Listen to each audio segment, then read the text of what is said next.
Malam ini kita akan melanjutkan pembahasan kita tentang surat yang luar biasa. Salah satu surat yang ketika dibacakan oleh Ammar bin Yasir membuat ayah dan ibunya masuk Islam, yaitu surat Ad-Duha. Ada 3 part dari surat ini. Part pertamanya intinya adalah ma wadda'aka rabbuka wa ma qala. Di situ Allah seolah-olah ngasih tahu ke kita supaya kita jangan berputus asa, supaya kita jangan merasa kesepian, supaya kita jangan patah semangat, supaya kita jangan pesimis, supaya kita jangan pundung. Kenapa? Siapapun boleh meninggalkan kita, tapi Allah nggak pernah ninggalin kita. Pasangan kadang-kadang kalau lagi ngambek boleh nggak baca WA kita sampai 3 hari. Tapi Allah, gimana pun kita bikin dosa, kita berdoa Allah masih dengar kita. Orang lain bisa aja ninggalin kita karena ada hal yang gak nyaman. Allah itu sering dapat hal yang gak nyaman loh dari kita, tapi gak pernah ninggalin kita. Rasa-rasanya gak ada cinta yang lebih sejati dan pastinya kecuali cinta dari Allah kepada hambanya. Bahkan seorang ibu aja gak bisa nandingin cinta Allah kepada kita. Padahal ibu udah paling baik ya. Gak ada lagi orang yang lebih berjasa dalam hidup kita selain ibu kita di antara manusia setelah Rasulullah pastinya. Kecuali ibu kita sendiri yang udah mengandung kita dalam keadaan wahnan ala wahnin, kepayahan demi kepayahan, melahirkan dengan resiko nyawa, menyusui 2 tahun lamanya, membesarkan dengan segala bentuk pengorbanannya. Ternyata itu gak ada apa-apanya dibandingkan dengan cinta dan kasih sayang Allah kepada kita. Ibu kita bisa kecewa walaupun dia sayang banget sama kita. Ibu kita bisa aja marah walaupun dia sayang banget sama kita. Bahkan ibu kita bisa aja bikin kita sedih atau terluka atau kecewa walaupun dia orang yang paling berjasa dalam hidup kita. Tapi Allah enggak. Sehingga Allah bilang ma wadda'aka rabbuka wa ma qala. Ketika kamu merasa ditinggalkan oleh banyak orang, Allah gak pernah ninggalin kamu. Ketika kamu merasa dicuekin oleh banyak orang, Allah gak pernah cuekin kamu. Buktinya, ketika kita banyak dosa pun berdoa, Allah masih mengijabah. Apalagi kalau kita taat. Itu part pertama dari surat Ad-Duha. Dan ini kita coba jadiin kayak motivasi hidup kita teman-teman. Ketika kita lagi lemah, ketika kita lagi drop, kita baca ma wadda'aka rabbuka wa ma qala. Kalau kita mengaku Allah hasbi, cukup buat saya Allah, hasbi Allah, hasbunallah, berarti kalimat itu harusnya kalimat motivasi banget. Terjemahan dari kalimat itu banyak. Ma wadda'aka rabbuka wa ma qala bisa diterjemahkan la tahzan innallaha ma'ana. Bisa. Ma wadda'aka rabbuka wa ma qala bisa diterjemahkan dengan kalimat fa inna ma'al usri yusra. Ma wadda'aka rabbuka wa ma qala bisa diterjemahkan inni ma'akuma asma'u wa ara. Aku bersama kamu berdua wahai Musa dan Harun, asma'u wa ara, mendengar dan melihat. La takhafa, jangan takut wahai Musa dan Harun. Idhaba ila Fir'aun, pergilah kamu berdua kepada Fir'aun. La takhafa, inni ma'akuma asma'u wa ara. Aku yang akan memantau apa yang terjadi pada diri kalian. Jadi aku tahu banget, update banget setiap detiknya.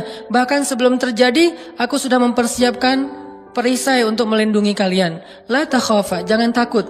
Itu terjemahan-terjemahan yang banyak di Al-Quran tentang kalimat ma wadda'aka rabbuka wa ma qala. Atau mungkin kita bisa challenge diri kita sendiri ya. Ketika kita tilawah Al-Quran secara acak, cari ayat terjemahan atau bahasa lain dari ma wadda'aka rabbuka wa ma qala. Coba cari di Al-Baqarah, cari di Ali Imran, itu banyak banget kalimat ma wadda'aka rabbuka wa ma qala. Rabbmu tidak pernah meninggalkanmu, gak pernah benci sama kamu. Ayatnya banyak banget bahwa Allah gak pernah ninggalin kita, bahwa Allah gak benci sama kita. Salah satunya mungkin kalau Allah gak benci sama kita tuh misalnya ayat fa'in yuridullahu bikumul yusra wala yuridu bikumul usr. Sehingga siapa yang berpikir syariat itu kayak beban, seolah-olah Allah kayak nggak rela gitu ngelihat kita nyaman, kok dikasih syariat, dikasih beban, dikasih tugas, dikasih batasan. Enggak, itu salah paham. Allah ngasih syariat bukan untuk ngebebanin kita, bukan karena Allah iseng sama kita, bukan karena Allah benci sama kita, tapi karena Allah pengen memudahkan hidup kita justru dengan syariat. Syariat itu bukan mempersulit hidup kita. Kalau sebuah negara meninggalkan syariat karena takut sulit kehidupan negara itu, justru kita terjebak dalam wasawisus syaitan. Mulailah kita dengan hiruk pikuk, dengan kekacauan gara-gara meninggalkan syariat. Kalau sebuah bangsa, masyarakat, keluarga, pribadi pengen hidupnya lebih mudah, ati'u Allah wa ati'ur Rasul. Coba ikutin cara Allah, pasti akan jadi mudah. Memang di awalnya kelihatan agak-agak challenging nih.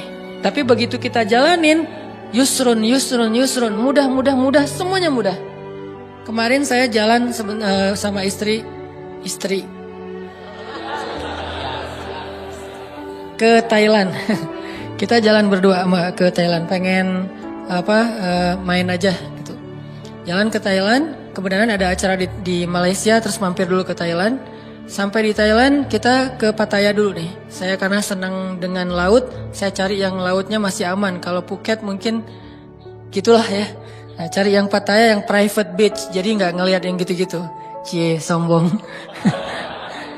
Kalau terlihat kan nggak sengaja.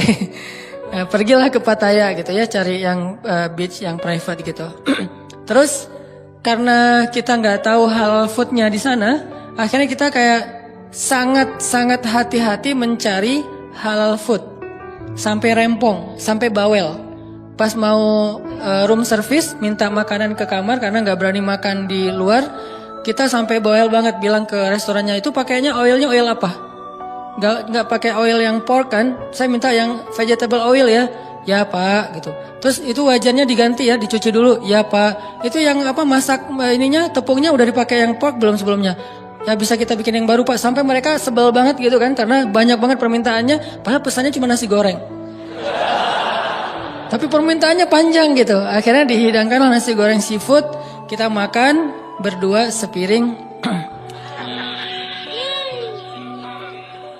Gak penting banget sih. Gak ada hubungannya dengan tema. Nah udah gitu malam kita cuma nyari buah aja kayak gitu.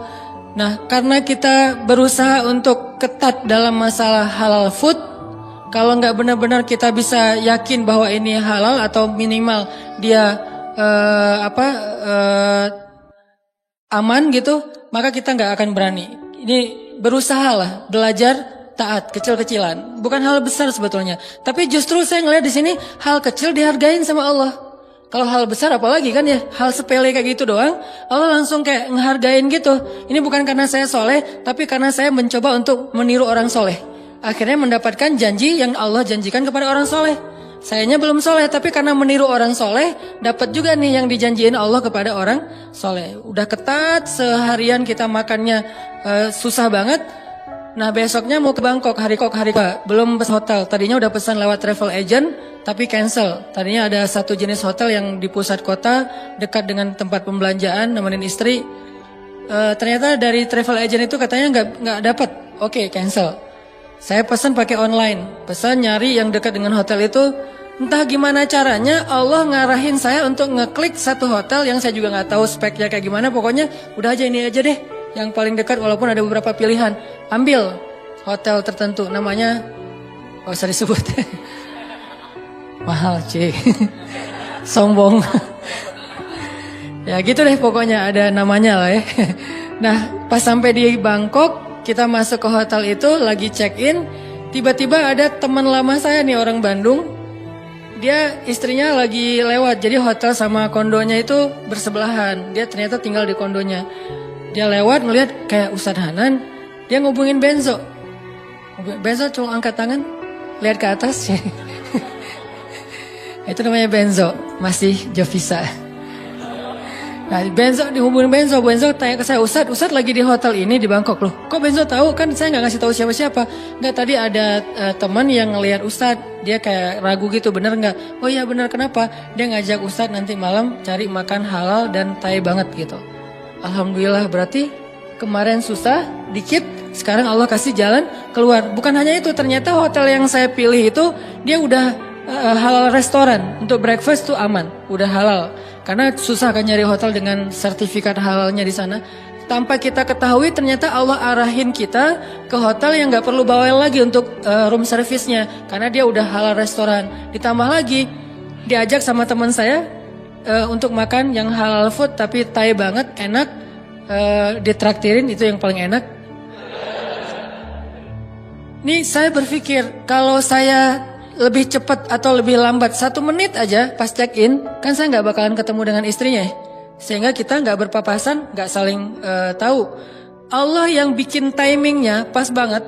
Dia jalan lewat depan hotel, saya masuk check in, dia ngelihat ke saya, terus dia ngubungin Benzo ngubungin ke saya, pas dapat wifi karena ngandelin wifi banget kan di luar negeri teh, irit gitu. Dapat wifi, saya langsung balas. Qadarullah malamnya dimudahin, akhirnya kita jalan, makan, halal, enak, bukan murah, gratis.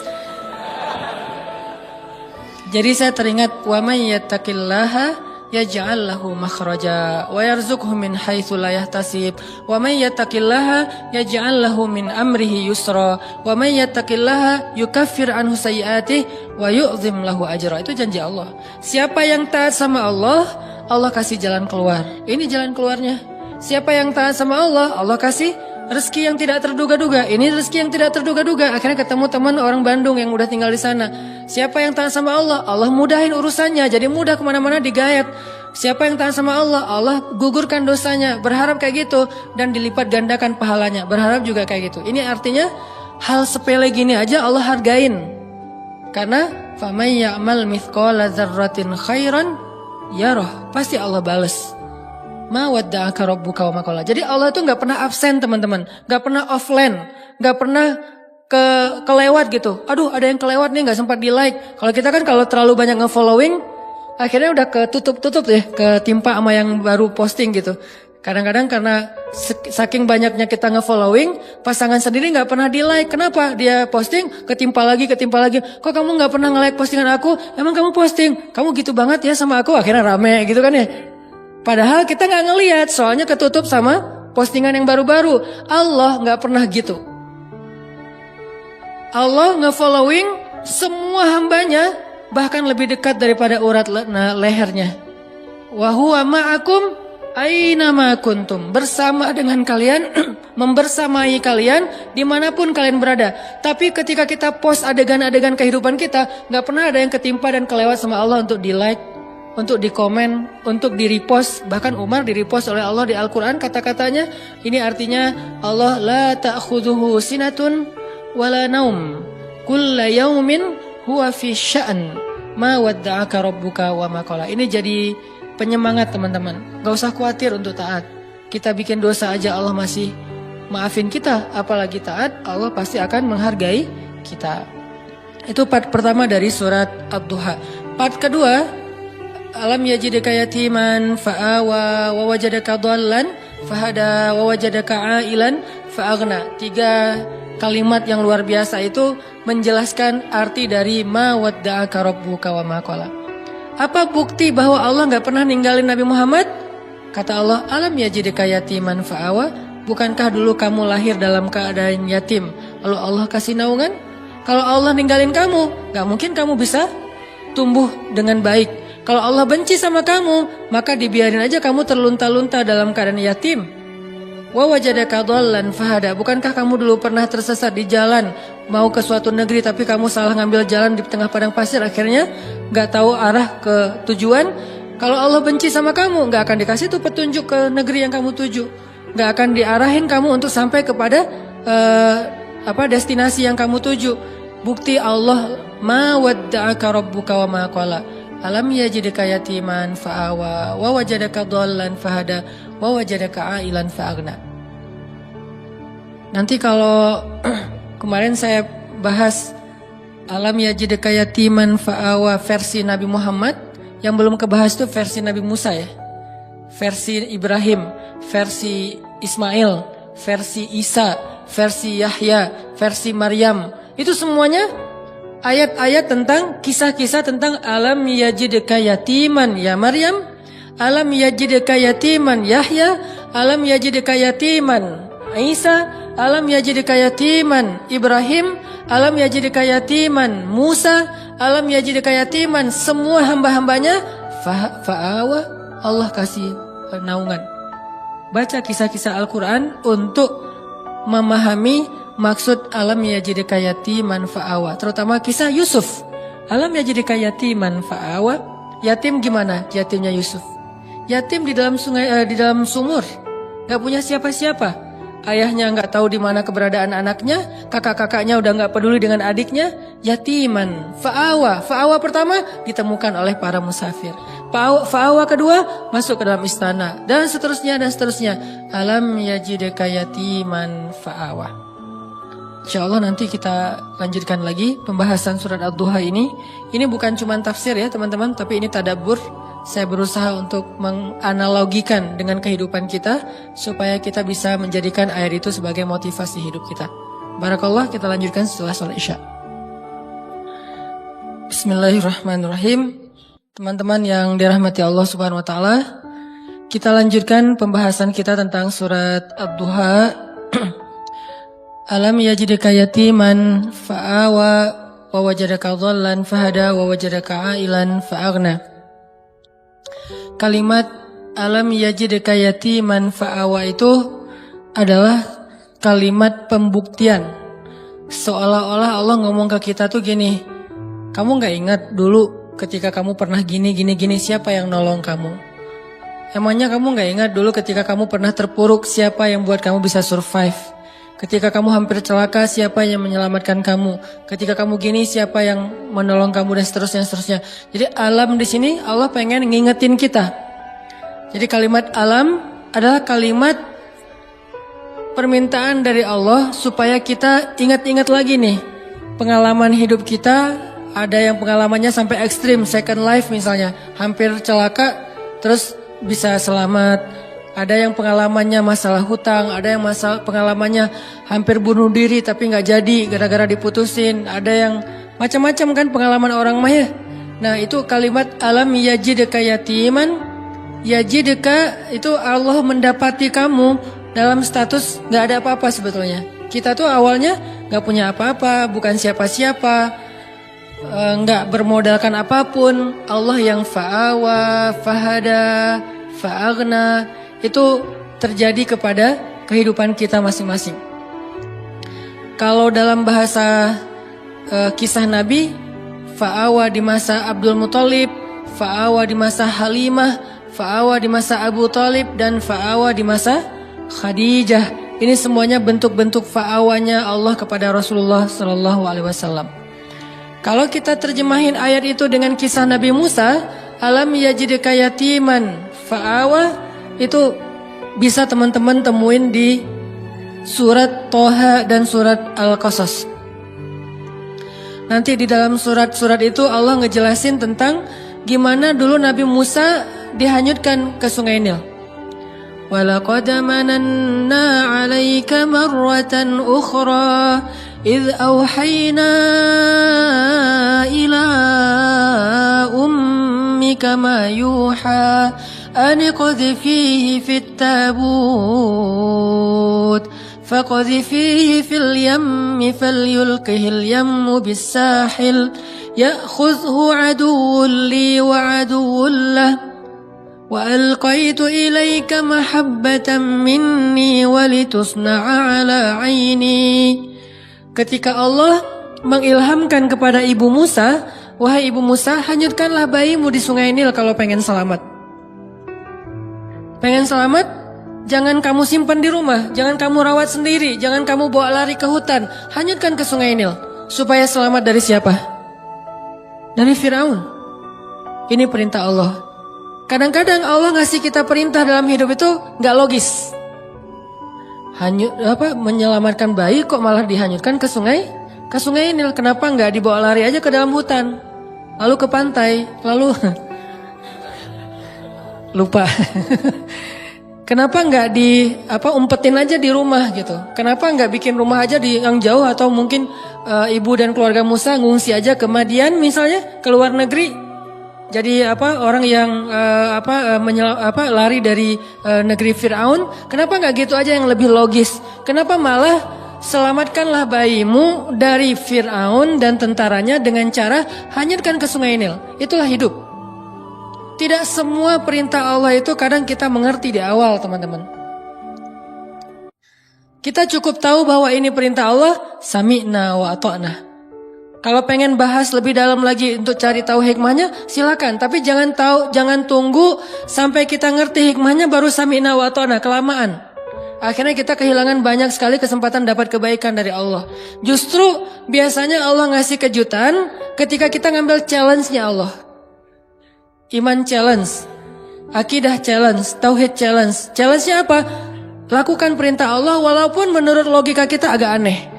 Misalnya, tinggalkan pekerjaan itu.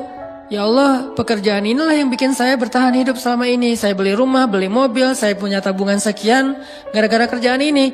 Udah tinggalin aja. Terus nanti saya kerja apa? Tenang, Allah yang gantiin. Terus gimana Ustadz? Jalannya dari mana Ustadz? Allah tahu jalannya, kita doang yang gak tahu. Kalau kita nggak tahu bukan berarti Allah nggak tahu kan? Kita yang nggak tahu, Allah tahu. Karena Allah alimun, basirun, khabirun. Maha tahu, maha melihat, maha teliti, latifun, sami'un. Allah maha kuasa.